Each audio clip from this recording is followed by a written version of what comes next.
The torches flickered against the cold stone walls, their light barely cutting through the suffocating darkness of the underground chamber. The air was heavy with the stench of damp earth and something else, something alive, something that hissed in the silence. A group of villagers stood in the shadows, whispering among themselves, eyes wide with both fear and excitement. Tonight was not an ordinary night. Tonight, a young woman would be thrown into the pit of venomous snakes, a punishment reserved for those accused of unforgivable sins. The girl, no older than 17, was dragged by 2 guards into the center of the chamber. Her wrists were tied with coarse rope, and her feet stumbled against the uneven stones. Her long black hair clung to her tear-streaked face. The villagers leaned forward, eager to see her fate. She tried to speak, tried to beg, but her voice was drowned by the rhythmic chanting of the priest who stood near the pit. His voice echoed through the chamber like a curse, invoking ancient gods of punishment. At the center of the room was a massive stone pit, its mouth covered with wooden bars. From beneath the bars came the soft, sinister sound of scales scraping against stone, and the faint hiss of snakes ready to strike. The girl's eyes widened as she realized where she was. The stories she had heard as a child, of women being fed to serpents for dishonor, betrayal, or witchcraft, were not just stories. They were real, and she was about to become one of them. "Bring her closer," the priest commanded. His eyes burned with fanatic devotion. 2 guards pulled her toward the pit as she kicked and screamed, her pleas turning into raw cries of terror. The crowd responded with cold silence, no one dared to intervene. For them, this was justice. For her, it was a nightmare made flesh. The wooden bars creaked as they were lifted, revealing the darkness within. Dozens of serpents writhed against each other, their scales shimmering in the dim firelight. Their forked tongues darted in and out, tasting the air, waiting for prey.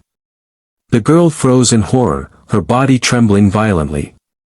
Her cries grew weaker, her strength drained by the certainty of what was to come.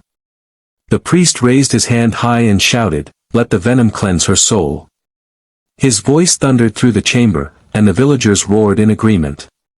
The guards shoved her to the edge of the pit. Her knees buckled as she looked down into the mass of moving shadows below. Time seemed to stop. At that moment, she whispered a prayer, one last desperate plea to the God she had always believed would protect her. But no miracle came. With one final push, her body toppled forward into the abyss. A scream tore through the air as she fell among the serpents. The crowd gasped, and the sound of her terror mixed with the hissing frenzy below. The snakes struck with lightning speed, their fangs sinking into her skin. She writhed in agony, her cries echoing against the stone walls until they became weak, then silent. The chamber was filled with the sound of snakes, slithering and coiling around their victim. The priest closed his eyes in satisfaction, while the villagers watched in horrified awe. For them, it was a warning, the price of defiance, the punishment of dishonor, the ultimate test of fear. But deep within the darkness of that pit, as the girl's final breath faded, something else was awakened, an anger, a curse that would not remain silent for long. Days passed, but the memory of that night lingered in the minds of the villagers. Children whispered about the girl who had been thrown into the pit, and elders warned them to obey the laws or suffer the same fate. Yet, something strange began to happen near the old chamber. At night, people claimed to hear faint screams, echoing from the depths of the pit. Some swore they saw shadows moving, even though no torch was lit inside. The priest dismissed these rumors as fear and superstition. "The gods are satisfied," he said proudly, "and their justice has been served." But not everyone believed him. A few villagers felt the weight of guilt pressing on their hearts. They had watched an innocent girl die, and now the silence of the pit seemed more terrifying than the punishment itself. One evening, a young boy dared to sneak near the chamber. His curiosity burned stronger than his fear. As he leaned over the stone edge, he froze. Inside, the pit was not empty. The snakes were restless, coiling around something unseen. And in the flickering moonlight, he thought he saw her face, pale, broken, but watching him. He stumbled back in terror, convinced that the girl's spirit had returned, bound to the place of her suffering. Word spread quickly through the village. Whispers turned into fear, and fear turned into panic. Crops began to fail, storms struck the land, and sickness spread among the people. The villagers believed it was her curse, the vengeance of the girl who had been thrown to the snakes. But the priest refused to accept it. No spirit can defy the gods, he shouted before the crowd. Yet, as he spoke, the ground trembled slightly, and the torches around the chamber flickered. The villagers gasped. Deep within the pit, the hissing of the snakes grew louder, as if they were answering him. The girl's death had not brought peace. It had awakened something far more dangerous. The nights grew darker, and the fear of the pit spread like poison through the village. Families avoided the chamber, refusing to even walk near it. Yet, the hissing never stopped. It grew louder each night, echoing through the walls like a warning.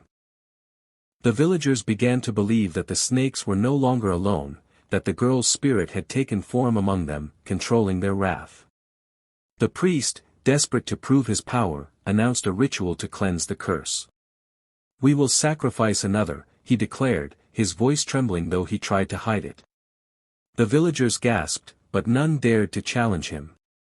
A second girl was chosen, her cries filling the night as she was dragged to the pit. But something changed that evening. As the guards lifted the wooden bars, the snakes erupted in fury. They struck not at the girl, but at the guards themselves. Venom filled the air, screams tore through the chamber, and the villagers watched in horror as their protectors fell to the ground, their bodies convulsing in death. The girl, still tied, stumbled backward in shock. Then, from within the pit, a shadow rose. The villagers froze. It was her, the first girl, or something that wore her face. Pale, broken, with eyes that burned with unearthly rage. Her voice, a whisper carried by the wind, filled the chamber. "Your justice has poisoned your souls. Now feel the venom of your own cruelty." Panic exploded. The villagers fled in every direction, screaming as the snakes slithered out of the pit, spreading through the village like a living tide of death. Houses burned as people tried to ward off the creatures with fire, but nothing stopped them. The curse had been unleashed. By dawn, the once thriving village lay silent. The pit remained, but now it was surrounded by ruins. Those who passed by in the years to come swore they could still hear the cries of the girl, and the endless hiss of snakes beneath the earth. The punishment meant to bring justice had birthed a legend of vengeance, one that would haunt the land for centuries.